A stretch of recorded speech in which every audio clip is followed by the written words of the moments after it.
Hi, everyone. Welcome to our second webinar in the IGDA Take This online webinar series and Crisis Management Conference. My name is Eve Crevoshay. I'm the Executive Director of Take This, which is a mental health organization serving the game community and the game industry. And we're here today with Justin Britch and Joshua Howard to talk about maintaining good studio culture and empathy in large studios during this challenging time. Before we get started, I just want to point you to the donation links at the bottom of the page and to remind you that we will have a question and answer opportunity at the end of the hour, and to please put your questions into the chat in Twitch. And with that, we'll get started, and I'd like to invite Joshua and Justin to introduce themselves. We'll start with Justin. Hi, everyone. So my name's Justin Britch. I'm the head of development for Obsidian Entertainment, makers of RPGs. So I've been there for about 7 years, and my role as head of development is in a lot of ways basically the executive producer for the studio, but most of that job ends up being surrounded around the people, who we have working on projects, how they're getting along, kind of what our policies are about various things. And before joining Obsidian, I kind of had the luxury of getting to do a lot of, small jobs or internships around a bunch of Orange County companies, making a bunch of indie games with me and my friends. But all my professional life within Obsidian has been entirely focused basically on the production track of things, being producing games such as Pillars of Eternity 1 and 2. Thanks, Justin. Joshua. Hello, my name is Joshua Howard. I'm an executive producer right now at Turn 10 at Microsoft Studios.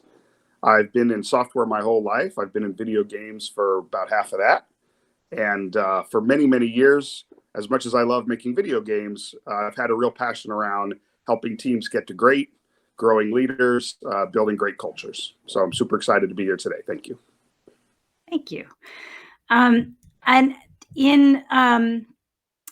as a way to kick off this conversation with two wonderful managers and leaders, I want to ask you both about empathy, because it's something in the conversations I've had with both of you as we led up to this panel today that you both talked a lot about and that I know you both care about. So can you explain, each of you, why empathy matters so much to studio culture, both in general and right now, and what it takes to cultivate that skill? And in particular, I'd be curious to know what you have done to cultivate empathy, which really is a skill, in yourselves and your teams over time. And Joshua, do you want to start? Sure. Empathy is a big word. It's easy to say, well, of course I care how other people feel. And yet, like a lot of things, sometimes we make the mistake that just because you know you care doesn't always mean that the people around you know you care. And often your intention doesn't always match the way they're reading and understanding your behavior. So why empathy matters so much is I really believe that when we build really high quality world-class teams, we're creating environments that are going to allow for the most interesting, innovative, creative work that group of people has ever done. And so our job as leadership is to create that environment. And for that environment, I need people to show up as their whole person. For that whole person to show up, I need to know that that person feels like they can be safe enough to make some screw ups, safe enough to have some dumb ideas, safe enough to do and say things that might not be 100% correct all the time, because that's what it takes to break edges, to break boundaries and try new things. And empathy is a really important key towards unlocking that. When people feel like they're being heard and that their concerns are being understood, they're a lot more willing to give that next little piece of them. So empathy is important as part of that larger story. It's important as humans overall, but especially in an environment where we're in a creative industry and I need people to really think outside the box. If they are not in an environment where their concerns are being heard and felt, then they're a lot less willing to be the kind of innovative, creative thinkers that I want them to be. How do we create empathy? Constantly helping people understand that we want their whole person to show up, and understanding that what I intend to put out in the world, if that doesn't match what they're actually experiencing, that then we address those discontinuities. So I can say, and I say often to my teams and to the teams I've worked with over the years, I am committed completely to your success. There's no success for me professionally unless all of you are very successful. So I will focus my time and energy on doing whatever it takes to help you do that. And to do that, sometimes I've got to understand not just your wins, but also your lows, what's going well, what's not going well. And empathy plays that part of helping someone understand that they don't always have to put on that face that says, I'm 100% best. So I could keep going, obviously. Empathy is something that is key towards creating that environment. And the things we do, listening, responding, matching our words with our behavior so that the people around you come to fundamentally believe it when you say, I'm committed to your success. And if they do, that creates a magic inside a team. Yeah, I love so much of what Joshua was saying. Bringing your whole self to the workplace is just such a frequent conversation for us as well, in terms of making sure that people feel completely comfortable and safe talking about not only the difficulties that they're having at work, but also just the difficulties that they're having at home. Because basically the people that you're spending time with, making games with, you're spending 8, 9, maybe 12 hours a day working with them, significantly more than any other people in your life. And, at Obsidian, so much of our DNA is we're basically a bunch of just tabletop Dungeons and Dragon nerds who just happen to be making video games. And that environment translates to we try and be, fairly friendly with each other. We want this to be a place we're happy to work with. We're making the kinds of games that we're passionate about, but that also means that we should be working in an environment that we feel comfortable working next to the people that we're working with every day. And so that does mean being allowing the various team members to be authentic. But just like you were saying, Joshua, it also means as managers and as leaders, we need to be authentic so that they understand that we are actually listening to them and we are taking their concerns seriously. And in a time like this, with everything going on in the world, I think in the industry, we're so fortunate that so many of us can be working from home right now. So many of us can just be working on a computer, all digitally, and for some people that's going really well. Maybe for people who have to take care of folks working at home, like little kids and things like that, it's a lot harder. But I think that can kind of make it easy for us to assume that, hey, yeah, the world's going crazy, but everything with our team members is fine. But maybe you have a spouse that's lost a job, or maybe you have a family member that's sick. And those are things that can really affect someone's ability to contribute to a game. And if they're not willing to talk to you about it, that's a huge, huge problem. So in terms of what we do to try and encourage empathy, obviously, number one thing for at least me is simply talking a lot about it. I know that's kind of self-evident, but there's that maxim of you get what you measure, right? And as leaders, if we are constantly both showing empathetic actions by the policies that we're setting or the way we talk with the company, but also with various managers and leaders talking about, hey, this is a really important thing for you to focus on. Have you been talking to your people? What's going on in this situation? This is maybe a more compassionate way to handle the situation. Modeling that behavior and constantly talking about that behavior puts it at top of mind for everyone. And so by continually having conversations about it, people tend to get the message and they understand, all right, this is important for this studio's culture, and it starts to just become self-reinforcing. What you end up getting is people hear you, they're skeptical, and then they see your behavior and they start to say, well, maybe he means it. And then they start testing. Oh, yeah? Really? What about this? What about this? And it's really a challenge and an opportunity to not just model the behavior when it's easy, but to do it even when it's really hard, and to help people understand that this is really a heartfelt commitment. In these times, part of what we're seeing is if you have an organization or culture that has promoted this kind of behavior already, I think you were set up to be much, much easier to transition to where we are. All of these challenges, all of these difficulties. While it's never too late to start really driving the power of empathy in your organization, if you woke up during this episode and said, wow, if I'm empathetic, it'll help my team, what you're not counting on is the fact that it takes a long time for humans to build that relationship with each other. So we do it when times are good, so that when times are hard like this, we have that solid foundation to work from. Yeah, and it's also worth mentioning, nothing brings people together like shared misery. And so this is a perfect time to connect with your fellow team members and be like, hey, I know we're all going through tough times right now. Let's talk about what we should be doing to support each other. We had a situation in a meeting the other day where sort of a formal presentation, somebody sharing the results of some work they've been doing that we've all been waiting for. In the middle of the meeting, in comes a screaming kid. And, Yep. and there's that moment of panic and then pause. Hey, you know what, folks? He said to the camera, I got to be right back. You see him turn. It was like tying the shoe or something, dealing with it. And then the kid ran off. And many of us after the meeting felt like just a few months ago, had that happened in our building, in our room, people would have been aghast. Yep. And yet in this new environment, we're all having to become way more accepting of the fact that we're not just professionals who show up to work. We're people who have lives, who have relationships, who have challenges. And in this environment, not only are they going to intrude in what we're doing, but we need to make them actually feel welcome. I want someone to bring that wholeness to them. The fact that that person was able to tell all of us on the call, hold a minute, I've got a child to deal with. That was kind of heartening. That said, that's someone who understands that we mean it when we say it's important to be who you are and who you need to be. Yep. Now, sorry for asking a question to you. I'm stepping out of turn. Please do. Josh, I'm curious for your teams. A particular interesting problem that we've had in terms of just managing people's anxieties and things like that is, there are people who are working from home who have little kids.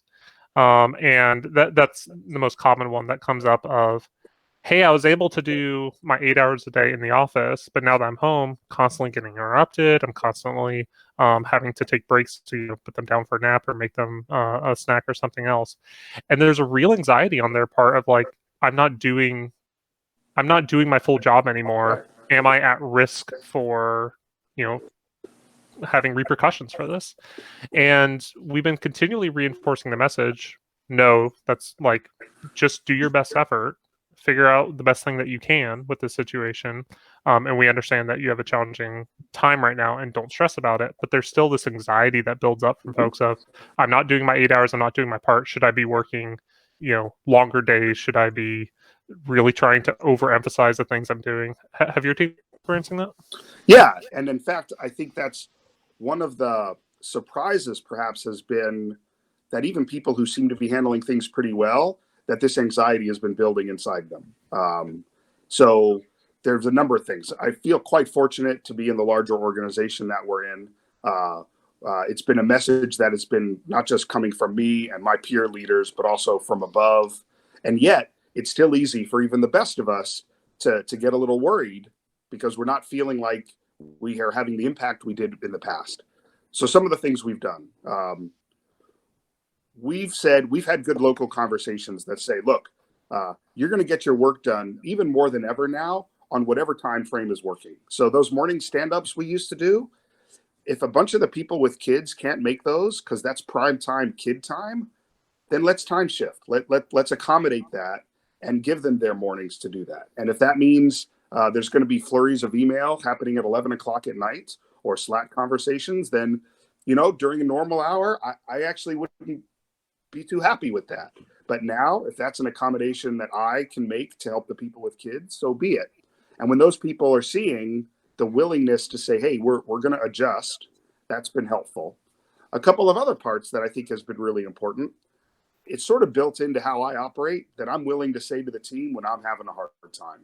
And I was able to say, here's the ways that I'm struggling, and here's what I'm doing to try to manage that. And here's how I need all of you to be aware of it.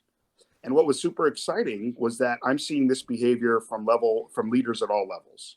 So whether it's people that I work with or sister teams or the leaders above us, there's been a real willingness to say, you know what, we're all human. We're all feeling that way.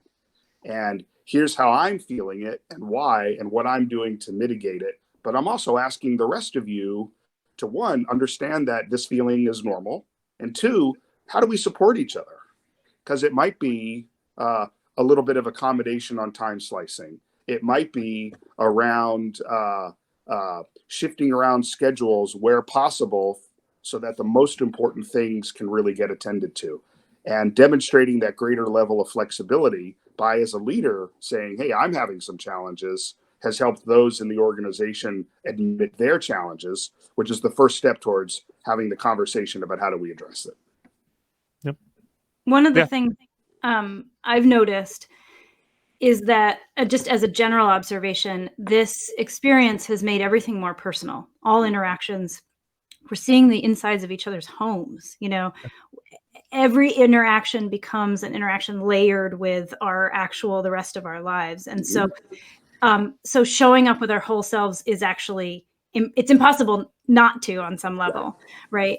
And so creating enough space for that to be just normal and part of what this experience is, I think is part of it. There's also something that I was thinking about that both of you brought up, that parents are having a hard time needing space, and it's not just parents. We are all working under the stress and the experience of quarantine. And that impacts all of us. Like, yeah, I have a 9-year-old at home. That takes like literal actual energy and time out of my day, but everybody's experiencing stressors. And our productivity is in fact going to be impacted by that, right? You both are managing teams. You're trying to get stuff done. This has been busier than we ever have, right? Because we're trying to provide responses to this and support for this. So how are you managing that aspect of it? Because that's really tough. Yeah, for us, it feels a little too early on to really be able to measure how productive the teams have been and how productive the individual team members have been. Anecdotally, there is a large number of folks who actually have been saying, oh man, my productivity is way up right now. Like, it's fantastic. I've never been better because I'm not getting drop-in conversations by people just stopping by the office. And for people who had 1 to 2 hour commutes, they're like, this is great. I can wake up at 9:30, roll over, hit log in, and I'm working. And those people are really enjoying those aspects to it. But, the really dangerous part of what's going on that I think is kind of obfuscating the numbers is the blurred line between working time and personal time is just really hard for a lot of people right now. And, this is something people who work from home or work from themselves, are really familiar with, that there is like, well, hey, it's 11 o'clock, like you were saying, Joshua, it's 11 o'clock on a weekday. Normally I wouldn't be sending emails right now, but, maybe now's a good time to get this stuff. Or if, I'm normally playing on my gaming PC and I got a call from my boss at 10:15 p.m. It's like, oh yeah, great, let's just jump on, right? Like, there's no barrier to, I think, overworking in an environment where we used to do a pretty good job of making sure that we stuck to our 8 hours and didn't do any crunch or overtime. Now I feel like people are being encouraged to work more, not by anything us as leaders are saying, but just because of the environment that they're in. And so, it's a mixture of, oh, I'm in an environment where I'm really stressed right now and I don't feel like I'm super productive. And also, there's nothing preventing me from working as many hours as I reasonably feel like doing to make me feel good. And it's making the situation, I think, over time, we're going to get people start to get burned out that weren't previously burned out. Mm-hmm. Yeah, I agree. I think week 2, I feel like I'd been doing a pretty good job, and then week 2 hit, and it was really hard for me. And I had to tell my team, I'm making some changes to my life. I will start work at a certain time, and then I will clock out after my last meeting. And you can always call me if something is really wrong, but doing work the minute I get out of bed, as I get in the shower, as I'm taking out the trash, while I'm doing the dishes, that's just not working for me. That's killing me. I was feeling like I was working harder and getting less done, and starting to feel that spiral. And by sharing that with the team and saying, here's what I'm doing for me, here's how it might impact you, it opened up the opportunity for them to say, yeah, actually, these morning stand-ups are really hard with my kids. and then somebody else to say, you know what, I've got a loved one overseas.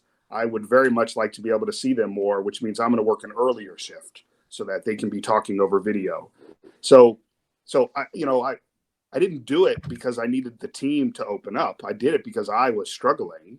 But in doing so, it helped the team say, well, we can talk a little more about this. And how do we as a team support each other?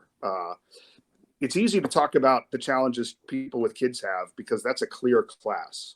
But I do agree, Eve, that there are a number of other classes of challenges. Both my kids are college age. I wish they were here. The struggle I have as an extrovert right now is I'm seeing people on screens all day, and it's driving me crazy. The people I know with kids at home wish that their kids might disappear once in a while. So we're all in sort of the situation of the extreme edges of the grass is greener, and recognizing that my challenges may be different than yours challenges, Eve, as someone with a kid at home. But we're both still struggling. And it, like a lot of things in life, comparing those levels of struggle is irrelevant. You're struggling. I'm struggling. Here's what we're doing to help each other through this. And if bringing a little bit of that humanity to the table in a work setting helps us continue to get stuff done, then isn't that all so much better?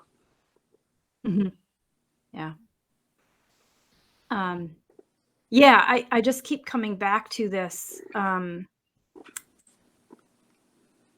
this idea of this is a more personal time, and we have to be able to be comfortable with that. That doesn't mean we have to share our deepest, darkest secrets with each other, right? That's different. Justin, I mean, I'm always up for it. Let's do it.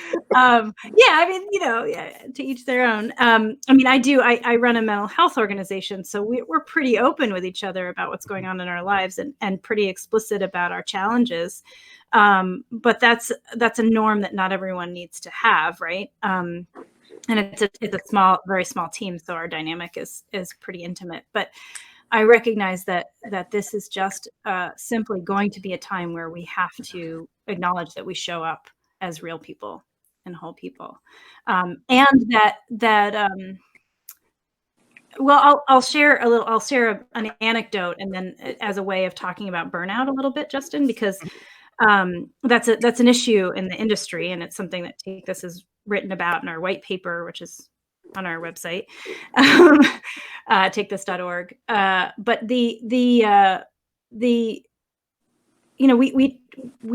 we exist in this industry with this idea of passion, that we come to the work with passion, and that should allow us to work a lot, and that should allow us to do all these amazing things. And passion does not prevent us from experiencing burnout, for example, or something.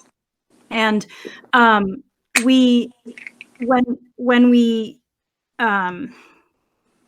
let work be the only thing in our lives, then we set ourselves up for burnout, right? So yesterday was the Jewish holiday Passover. I took the afternoon off to prepare, and I cooked a bunch, and I had this great Seder over Zoom with other folks, including Joshua, and it was great, and it was a lot of fun, and it was exactly what I needed. I needed that afternoon off. I needed that break. I came back today refreshed and ready to really jump into work and focus with a renewed sense of focus, and it's because I had walked away intentionally for a number of hours, and that takes discipline. It takes discipline to walk away. It takes discipline to shut off, but we are better workers. We are better for that break. And I think that's just really, really important. And there's research behind that. There's really good scientific research behind that. And in fact, what I'm going to do is drop the link to our white paper into the chat in Twitch so that everyone can find that. Just so you know that's there's a lot of good stuff there. Yeah, so I tend to be someone who likes to journal a lot. I like to take copious notes about kind of how I'm feeling, how I'm doing, reviewing how my life is going every couple weeks, every couple months. Mm-hmm. And there's a funny trend I've noticed where there's a couple of habits, things like meditation, stretching, getting a little bit of exercise every day, that I always feel like this stuff feels pointless. This stuff feels useless. Like it's just not working for me. And every time I go back and look at kind of where I was at mentally, the times where I'm taking a little bit of a pause to just go do like 5 or 10 minutes of meditation or 5 or 10 minutes of stretching, during those periods, I'm like, for some reason, I'm incredibly happy all the time. I don't know what it is, but it's just like I'm in a really good mood. And then I stop doing it because I'm like, well, this pointless activity clearly isn't the reason. I'm like, man, I'm just not feeling. I'm feeling burnt out. I'm feeling tired. I'm feeling like frustrated. And it's things like that. I'm a huge advocate for things like journaling, because I think people are very bad at evaluating what stuff is really effective and ineffective, at kind of changing their habits, on a day-to-day basis. But I do think by doing things like that and just really asking yourself the question, how am I feeling today? And is there anything I'm doing differently? If I'm in a bad mood, is there anything I'm doing differently? I know this is incredibly dumb to say, but anytime I get really annoyed, I'm like, oh, I haven't eaten. Right. like every time I'm like, man, I'm like, let me go have a Snickers. Right. And no joke, I'm like, oh, you know what? That's totally fine. That's totally fine. But it's those little things I think really do add up to life-changing decisions, because if you're really frustrated at your job and video games, like you said, is something that people came into as a passion, right? So many people working in video games as a passion, and when you're really frustrated at it for weeks, months at a time, then you're like, you know what, maybe this just isn't for me. Maybe this thing isn't for me. Job isn't for me. It's clearly the job that's causing these problems, and I'm no longer feeling the passion. Therefore, it means I shouldn't be doing this. When in reality, like there's so many different ways to try and deal with that stress. And I think this is the last thing I'll soapbox about on this topic is, as managers, it's just as important to proactively have those conversations with the people that are working for us, because recognizing that, hey, someone came into working in this art job or this programming job or this design job because they were super excited and passionate about working in video games, and now they're really frustrated, and this is what causes people to leave. And it does go back to having them trust that they can actually have those conversations with you, and that you're someone who is going to try and give them advice, even if it's kind of outside a professional work setting. That here's ways that you can kind of help them. What I want people to hear is not you have to go meditate, or is not you have to go do whatever the thing is that works for Justin or Paul or Eve. It's that we as leadership get to say we're all allowed to come up with habits that take care of ourselves. And here's what works for me might be a good place to start. But what works for different people can be lots of different things. And so often I find, especially with people who are full of passion, maybe a little younger in their career, is they haven't experienced that yet. And so they're quick to sort of say, that's not me. And our job as leadership is to not take advantage of someone who is in that position. And in fact, to create the space so that when they do start to feel it, because they will, that they recognize, wait a minute, I'm feeling the way people said I might. I should talk about this. And that might lead to the conversation about how we can help them find the tools that work for them so that they can begin to deal with it. I can't make anybody meditate. I can't make anybody do self-care so that they manage their own burnout. But as they begin to feel the burnout, my responsibility is to not sit idle. As leaders, we have the responsibility of helping someone through that transition of understanding how they react to those stresses, and then providing them the space and maybe even the coaching on how they want to deal with that. So I journal, I meditate, I exercise. I'm a way happier person when I do.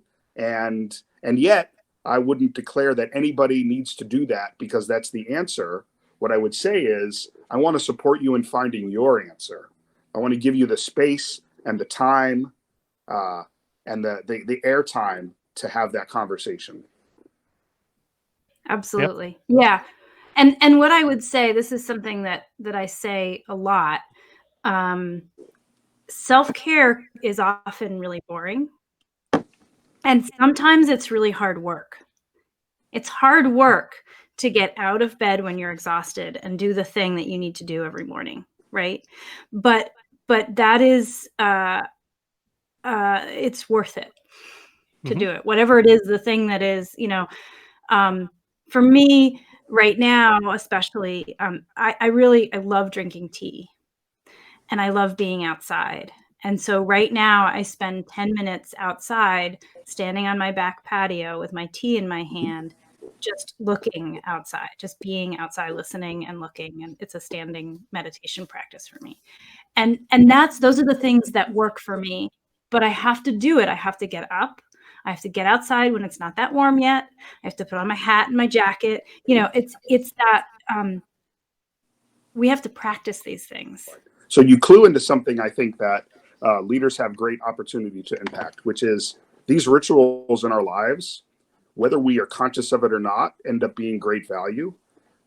If you choose to see your team stand up as just a piece of work that follows a set of specific rules laid out by some class you took a while back, you're missing the fact that that's a ritual. That's an opportunity. That might be the highlight of somebody's day. And I don't mean that in a bad way. I mean that I get to spend a morning seeing the people I care about and hearing what's going on and being available to help them continue to succeed.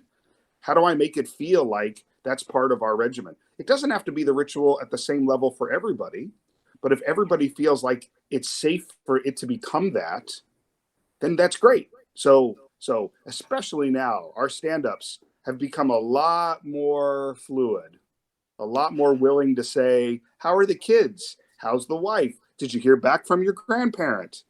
Because in an office setting, all the little social lubricant is happening all the time. But in a work from home environment, where does that happen? So leadership can provide space for that conversation. And then as the group is ready, you transition back into work and we're comfortable. And this little ritual we've created becomes the way that I get to align my day. And I've heard from people that when I have to skip a stand-up, the first time I did, they all skipped stand-up too. And then they decided that was a bad idea. Not because of the work, they're pros, but because they just missed that FaceTime, literally. And so this has become a ritual for the team. And it's been awesome watching that pattern repeat itself across all of the various sub-teams that I and my folks interact with. That's really cool. That's really cool. Yeah, rituals are super important, and we don't realize what we create in our work environments. One of the things that reminds me of, though, Joshua, is that we have to construct and recognize different ways of interacting with people when we are all online and virtual. One of the things I kept hearing at the beginning of this quarantine was that people would just start meetings. They'd get down to business the minute everybody got online. And people had forgotten that when you walk into a meeting in person, everybody has these visual cues and there's casual conversation and there's the dribs and drabs of people getting settled and, running to the bathroom or getting the glass of water, right? And that we weren't making that allowance. And so we weren't having that transition time, right? We weren't giving ourselves that. And so which leads me to the next question, which is kind of what were the things that you saw that people kind of had to adjust to, that were kind of the biggest changes, and how have you? And did you anticipate those, or were there surprises in there? Yeah, I'll take that one. So in terms of kind of interesting things I didn't expect, a lot of that is that social dynamic stuff. So a couple interesting cases we had is there were people who worked together fantastically in the office setting. They shared an office together, they worked together every day, had no problems. All of a sudden, transitioning to online, problems started to emerge, and it's because their communication pattern changed. They went from in-person communication to digital communication, and tone starts getting lost, and people start getting hurt feelings. And there is, kind of a real art to digital communication in a way that makes someone feel respected and heard. And I think some of our team members were not super used to that. I mean, Obsidian has been extremely fortunate that it's been in basically the same office for a large number of years. I think like 10, I want to say. And we're all on one floor. You know, even though we work on a bunch of projects, we're all on one floor. Everyone, there's a communal space. Face-to-face interaction was just such a big part of our culture that everyone switching to online, there were people who didn't make that switch in a way that as effectively as other leagues, I should say. And you know, that mixed with all the other, like you said, lack of social lubricants, basically made it so that you guarantee know that every person is available at all times. In terms of like, you know, someone's at their desk, it's during the working hours, and you have an easy way to reach them. Where previously you would have to go and find them. Oh, they're not in their office, they're probably in a meeting or anything else. And so people are constantly pinging each other all the time. And it does cause problems to develop in relationships where, you know, maybe these two people would only talk once a day and they would get a little irritated at each other because they didn't like each other very much. And now they have all the room in the world to talk to each other 30 times a day, and they're both losing their minds. And so we've had an idea on a couple of our teams of just quiet time. Of, hey, this is time where we're not going to have meetings. As much as possible, try and sit and focus at your desk, and limit your interruptions. And you know, it's an idea of getting into kind of a deep flow state of work. And in person, that always lasts about a week or two for us before it all just falls apart. Now, digitally, I guess we're also only like about 3 weeks into it at this point, but a couple of the teams have reinstituted that, and it's been going extremely well. Extremely well, because they basically have all just said, hey, try and limit or eliminate as much as possible things like instant messaging as well. No meetings, no instant messaging, nothing. And that space has caused people to realize, oh my god, I didn't realize how much I was IMing people. Right. I didn't realize just like every 2 minutes someone different was pinging me, or I was pinging someone else. And just having like a 2 or 3 hour block in the middle of the day where we're trying to say, please don't do that, has caused people to think a little more carefully about how they're interacting with each other, and valuing that time a little more than they were before. So there's one thing I was expecting, and then I'll talk about two real quick that I didn't. I sort of expected a lot of the work we do, like a lot of creative teams, is very collaborative, and we're used to working with each other closely. And you know, you recognize when someone's head's down, but you know you're going to have a chance to catch them the next time they get up for a drink. I expected that in this virtual setting, people would continue to work, but that the collaboration would drop, and as a result, we might see alignment start to drift. And so, as leadership, what do we do to ensure and overemphasize perhaps the importance of staying aligned in a world where we don't have all the day-to-day collaboration? So that was something that I felt smart about. This is going to happen, and how can we address it? And yay. But we got surprised by, I would say, two things that surprised me. And looking back on it, I feel sort of silly about it. One was, in a healthy team, one of the things healthy teams do well is they argue. And sometimes that argument to an outside source might actually look a little inappropriate. A really vociferous argument can be a way a healthy team deals with things, because they know at the end of the day that we dealt with an issue and it's not about us. It's really hard to have that kind of conflict in a video call, especially with a lot of people on the line. So this was a group of people who I have fantastic confidence in their ability to address each other headstrong and say, yeah, actually, I completely disagree, and I think we should do something different. But suddenly in a video setting, there was an unwillingness to take that on because of the awkwardness of what all this video is about, and because of the lack of the social cues in the room. Am I the outlier? Am I going to get some support if I make this claim? How are we going to deal with it?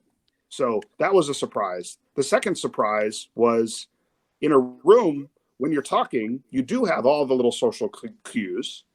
And what became clear was people were talking into a screen, and it was dead quiet, and you began to wonder, like, are they there?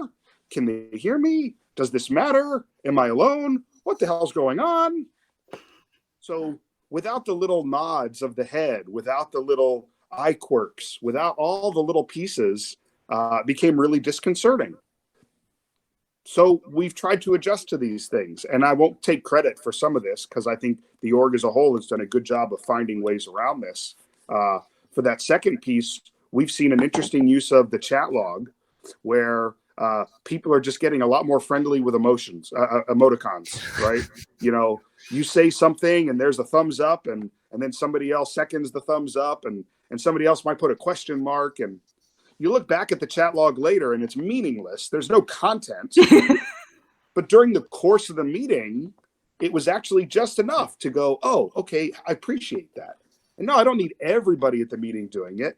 But if all of us are being thoughtful about trying to represent our state a little bit more than just on video, suddenly meetings felt a little more natural. And then that first problem of people being unwilling to have more difficult conversation, I don't think we've really licked that one yet, as much as we're getting more comfortable and as the time moves forward, we're realizing that we can't put off these things.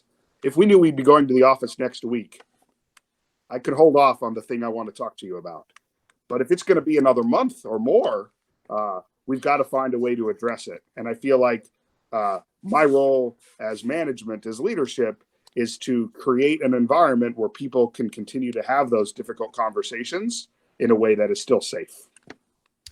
You actually mentioned an interesting thing there, Joshua, that I'm curious if you encountered as well, where as we were in the couple weeks before starting to transition to working from home, and even the first week or two working from home, there was a decent percentage of the staff that's like, oh, this is going to be like a week or two thing.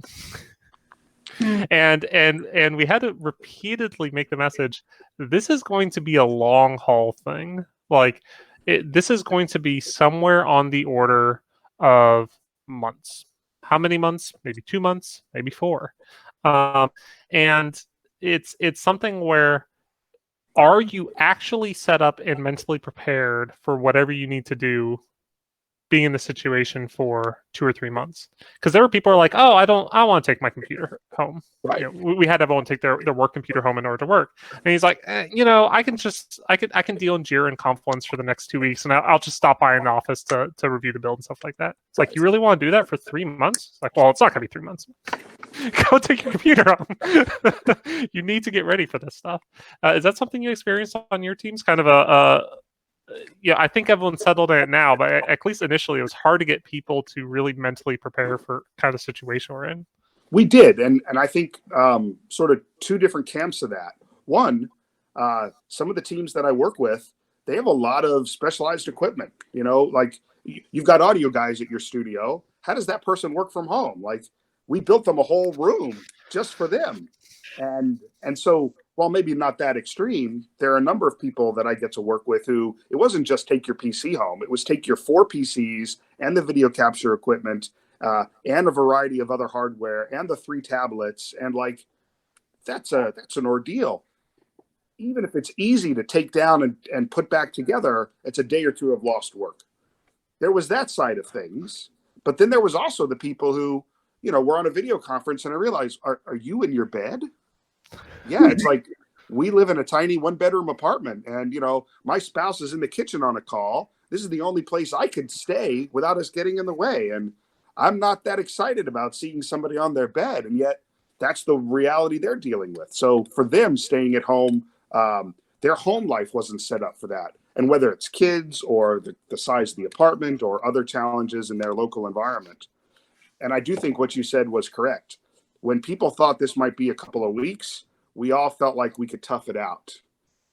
And saying, I don't think it's going to be a couple of weeks. I don't want to scare you. I don't want to be alarmist. But if we go into this feeling like we'll tough it out, then every week that goes by, it'll just get harder and harder and harder. I'd rather adapt to this new normal and then be delightfully surprised when we're allowed to go back to the old normal. And at this point, I agree. I think most of my the folks that I work with and support have made that shift. The challenges that remain are some of the people that have challenging home situations where we've just had to be a lot more understanding and help them understand that the burden is not all on them. It's not your fault you live in a small apartment. We're just going to have to address that.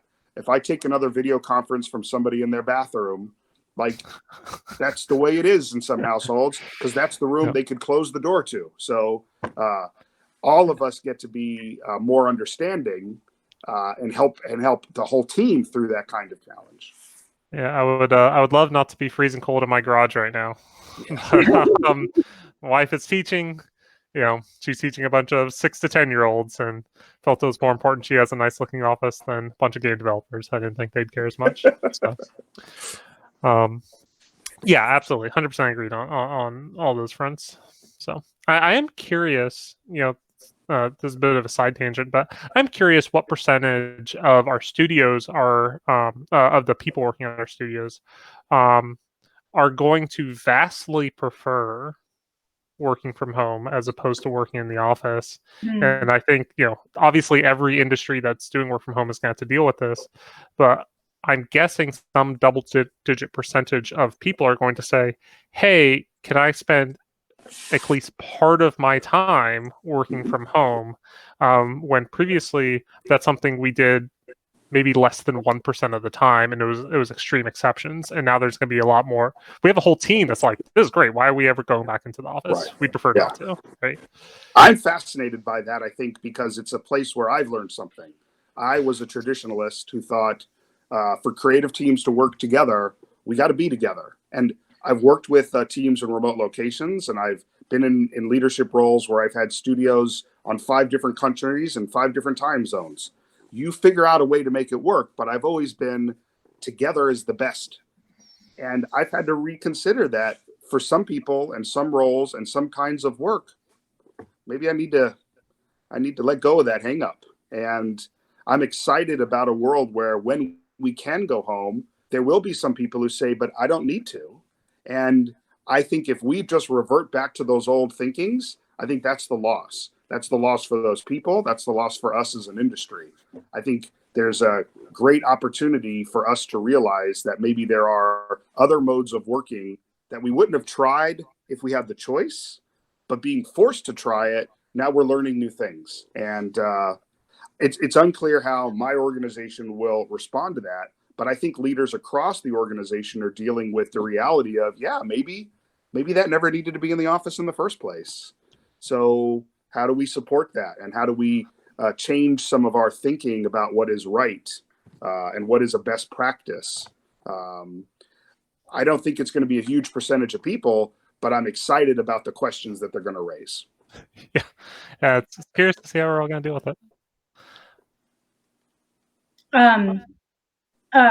Yeah, I mean, I think that we're gonna transition to a couple of questions from the Twitch audience in a second. But what I do want to say is, so if you have questions, please stick them in the chat, and we'll take a look at them in a sec. But I do want to say that, as somebody who has managed a fully remote team for a couple of years, there are definitely challenges to that over the long term, but there are ways to solve for it, and there's also ways to think about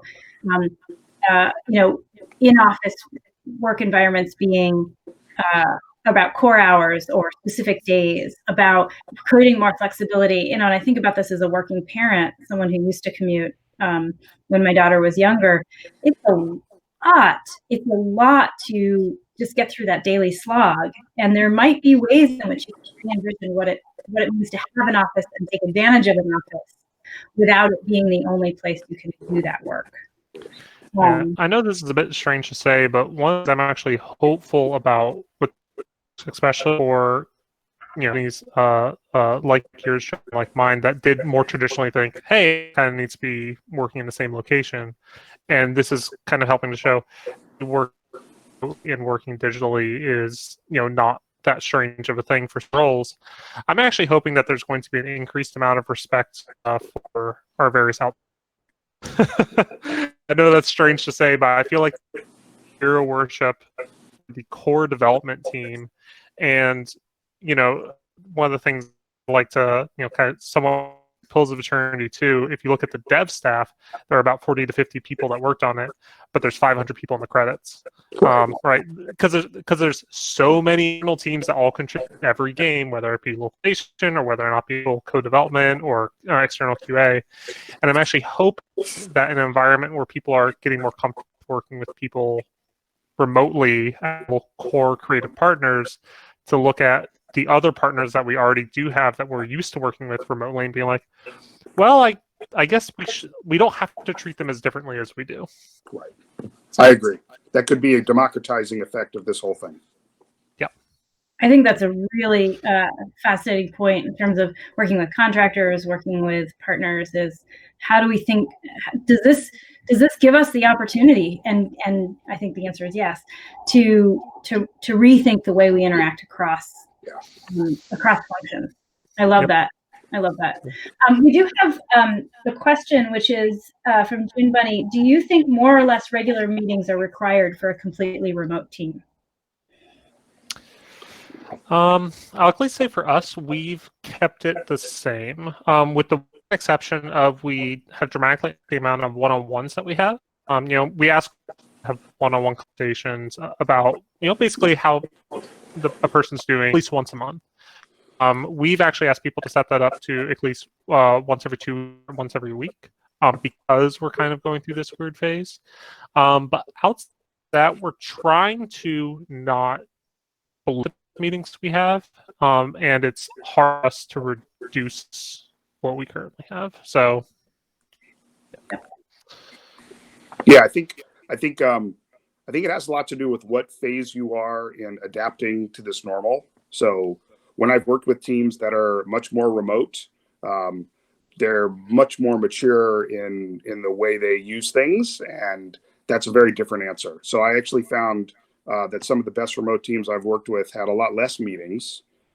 They were a lot more disciplined about when they did have a meeting, but not everybody starts that way. So early on, I'm going to overemphasize communication and contact, like increasing the rate of one-on-ones. Like, we don't want anybody to fall through the cracks. We don't want there to be any uncertainty. So I would sort of imagine if you graphed it, the number of meetings might actually climb in the short term. And then as we begin to adapt to this environment, begin to steady back to some new normal. How that compares to the old normal, who knows? But I don't think it'll stay at that high bump for forever.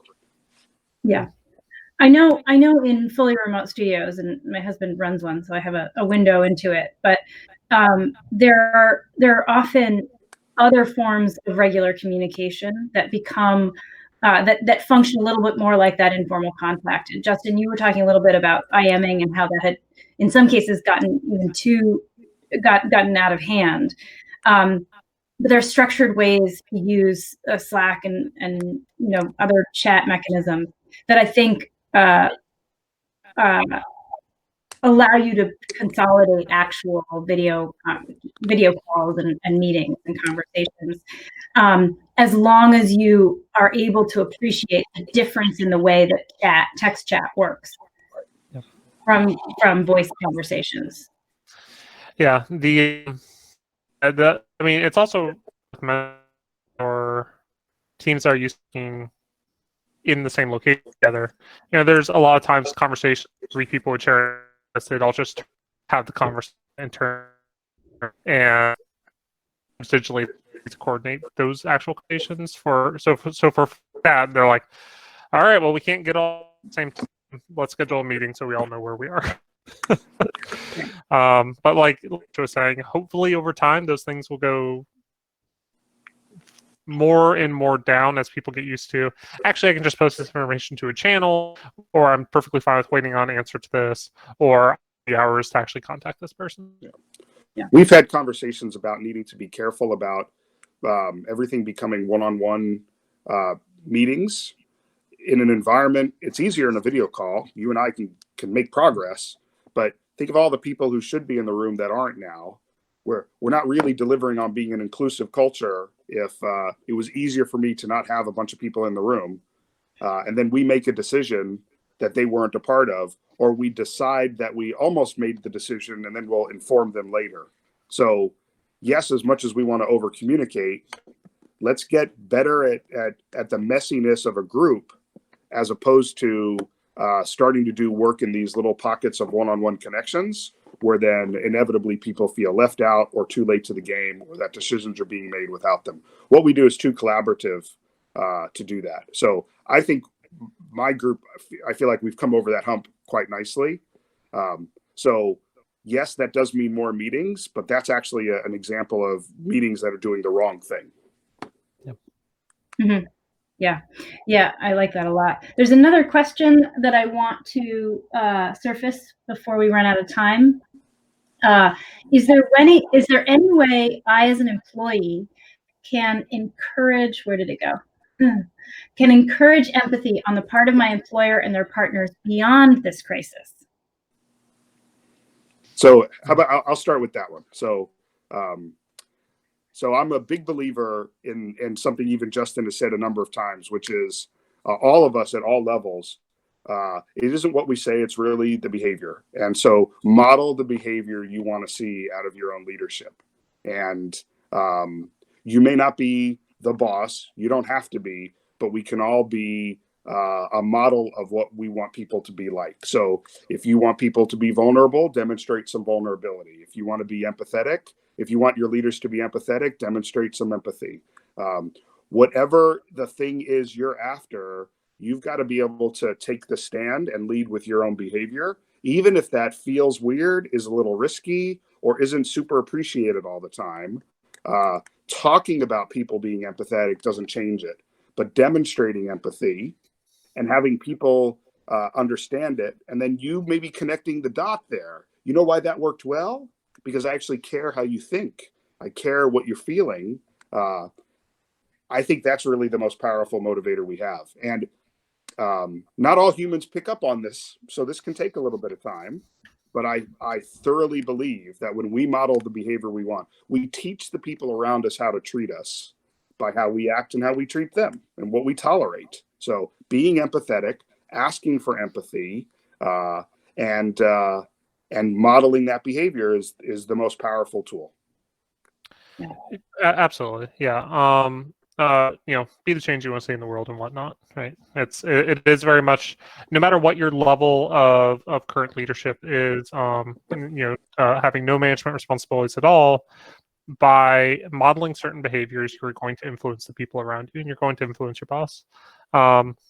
Now, it very much depends on the relationship you have with your boss as to how candid you can be with them about what you're hoping for them to do. Just to be frank, some managers take criticism really well, some managers don't, and that's obviously no fault of yours. I know this is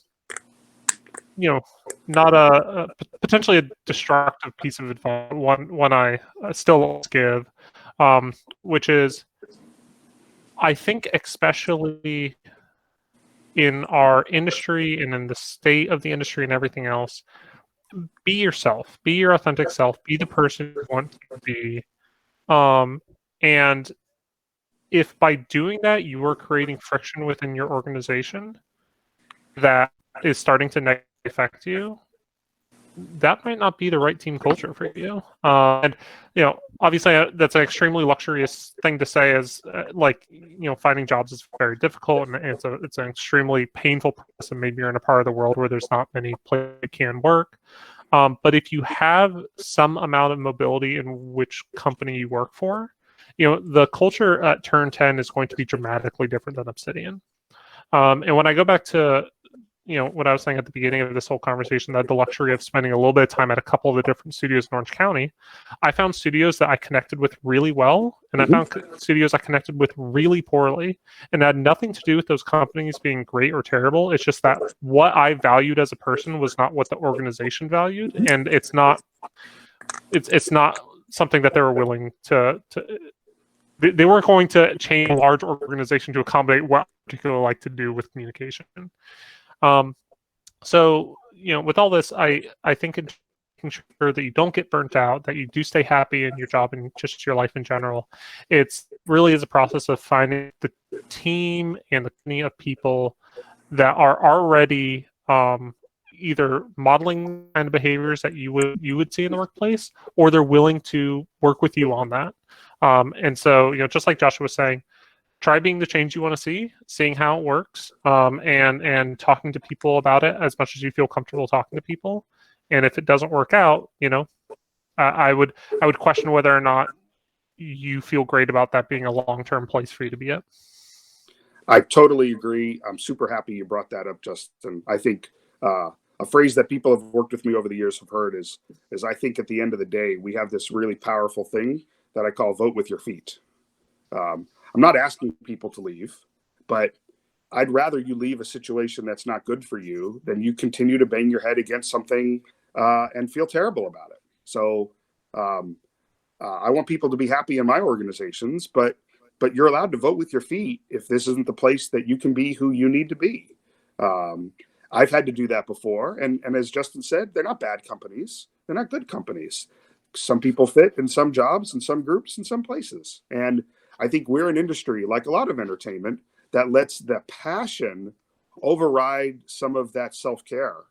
So I hope the questioner is in an environment where they're feeling like they could be supported and they are on path to having a good thing. And empathy is how to plus that up and help take it even further.